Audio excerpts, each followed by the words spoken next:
Hello everyone, I am Anshu Agarwal. और जल्दी से मैं आपको ये DILR के सेट का सॉल्यूशन बता देता हूँ, क्योंकि काफ़ी बच्चे कंफ्यूज हो रहे थे और उनको आंसर भी मैच करना था। ठीक है, तो जल्दी से बता देता हूँ। मेरे ख्याल से 5 to 7 मिनट्स में सेट हो जाना चाहिए था। ठीक, तो पहले शुरू में फीडबैक के हिसाब से लग रहा था कि टफ आ गया, लेकिन जब सेट पूरा बच्चों से बात करके पूरा समझ में आया तो लगा कि ये तो आसान था। चलिए सॉल्यूशन देख लेते हैं।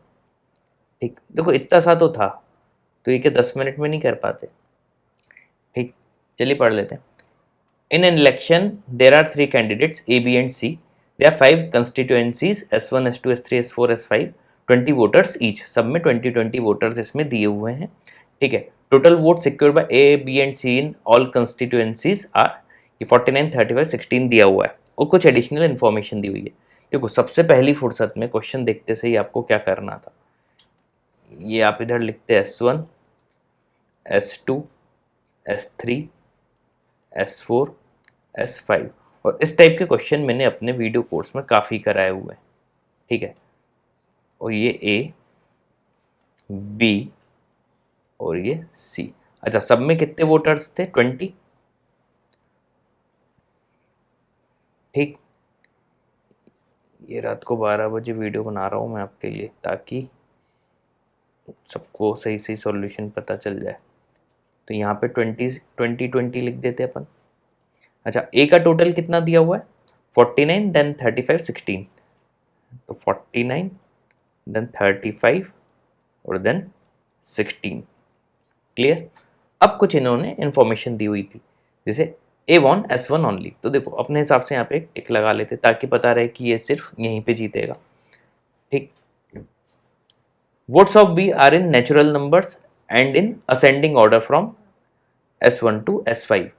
तो B के नेचुरल नंबर में है और इंक्रीजिंग ऑर्डर में है, तो इसके ऊपर ऐसा बना दो कि इंक्रीजिंग ऑर्डर में है, S1 से S5 में, और नेचुरल नंबर है, ध्यान रखना नेचुरल नंबर में है। ठीक है, अब C की बात कर लेते हैं। C von S2 and S3। C किस किस में जीता है? S2 में और S3 में। इसे राइट लगा दिया। तो अब आपको देख के लगेगा कि यार इसने ज़्यादा इन्फॉर्मेशन तो दी नहीं है, लेकिन आप में से अगर कई लोगों ने वीडियो कोर्स में भी या मेरे सॉल्यूशंस देखे होंगे तो उनको समझ में आ गया होगा। इस टाइप के क्वेश्चन में मैंने हमेशा कहा है कि या तो सबसे लीस्ट से चालू करो या सबसे मैक्सिमम वैल्यू से चालू करो। तो देखो मैक्सिमम भी लूंगा तो 49 बहुत ज़्यादा वैल्यू नहीं आ रही कि अगर मैं 20 भी ले लेता या 10 भी ले लेता, तो 49 से चालू करने का तो कोई सेंस था नहीं। इससे अच्छा मैं 16 से चालू करूँ। अब C की वैल्यूज, ये जो 5 वैल्यूज हैं, इसको अपन फिल करके देखते हैं। अब ध्यान से देखो, अगर C को मुझे 2 में जितवाना और वैल्यू भी टोटल सबसे कम आ रही है, मतलब बहुत रेयर केस ही होंगे जिससे हम C को सॉल्व कर लेंगे। ठीक है, तो C की जो वैल्यू होंगी, देखना अगर तीनों कॉलम का टोटल मुझे 20 चाहिए, तो देखो ऑन एन एवरेज C को जिताना है तो 20/3 कर दो, 6 पॉइंट समथिंग आएगा। तो 6 ले लेता।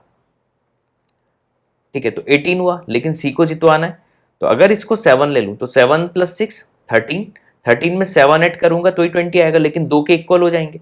मतलब C को ना मैं 6 ले सकता हूँ ना 7 ले सकता हूँ, मतलब C को मिनिमम में 8 ही ले सकता हूँ। ठीक है, इधर भी मिनिमम 8 ही ले सकता हूँ। 8 और 8 16 हो गया, मतलब C की केस तो हमने पहली फुर्सत में ही भर दी है।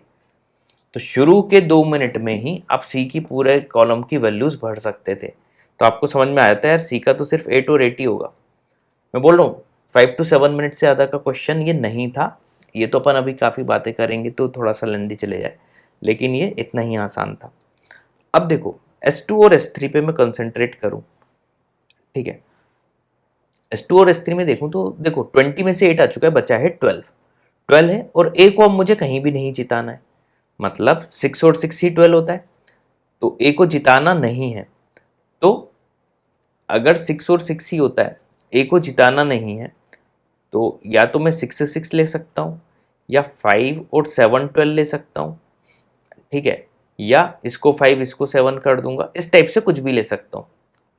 ठीक है, तो एक 7 एक 5 हो जाएगा, या दूसरा 5, ये 4 और 8 नहीं हो सकता, इसलिए यही 3 पॉसिबिलिटी बनेंगी।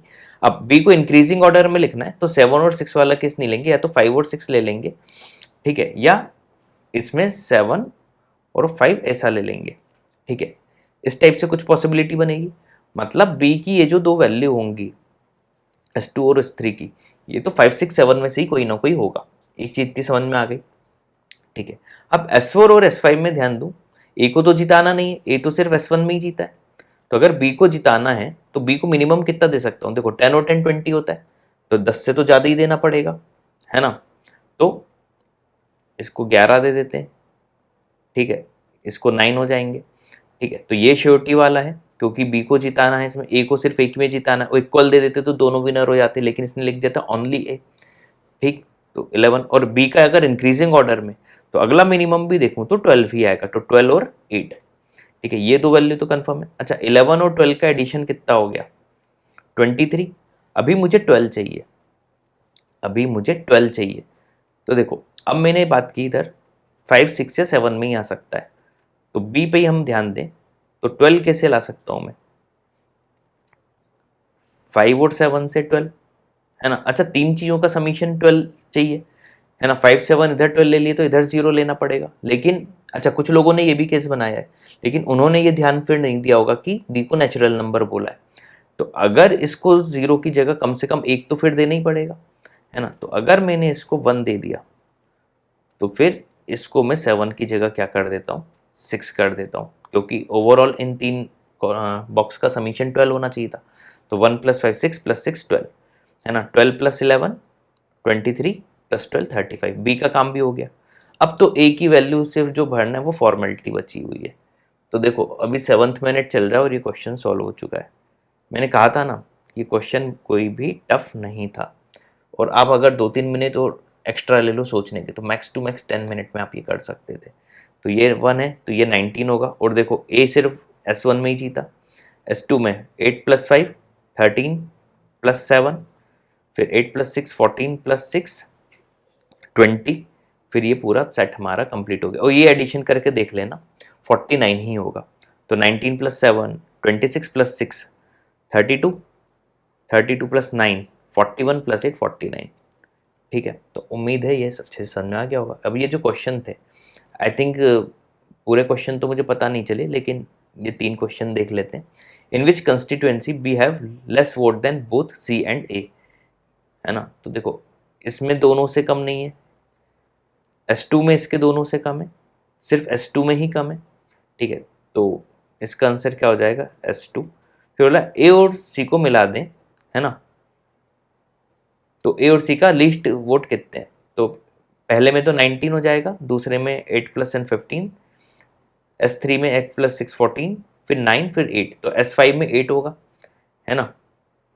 तो 8, और ए और सी को फिर से बोल रहे हैं मिला दें दिन। अच्छा, ये क्वेश्चन कुछ भी हो सकते हैं, मेन चीज़ तो हमारा चार्ट था जो कंप्लीट हो चुका है ना। If and C for a coalition group together then in how many constituencies will they win, बोले साथ में हो जाए तो कितने में जीतेंगे। तो देखो, S1 तो जीतेंगे ही, है ना। S2 में भी 8 + 10 15 हो जाएगा, इसके पास 5 ही, इसमें भी जीत जाएंगे। 8 + 6 14, इसमें भी जीत जाएंगे। बाकी S4 और S5 में नहीं जीत पाएंगे, तो S1 S2 और S3 में जीतेंगे। अगर ये क्वेश्चन था तो 3 कंस्टिट्यूएंसीज में ये जीतेंगे, ठीक है। तो उम्मीद है कि ये चार्ट कोई टफ था ही नहीं, मतलब, और इस टाइप के हमने हमारे वीडियो कोर्स में काफ़ी किए हुए थे क्वेश्चन, तो नॉर्मली बनना चाहिए था आई थिंक ये, ठीक है। तो उम्मीद है सॉल्यूशन समझ में आया होगा, और अभी तक सुन रहे हो तो वीडियो को सब्सक्राइब जरूर कर देना। Thanks for watching this video.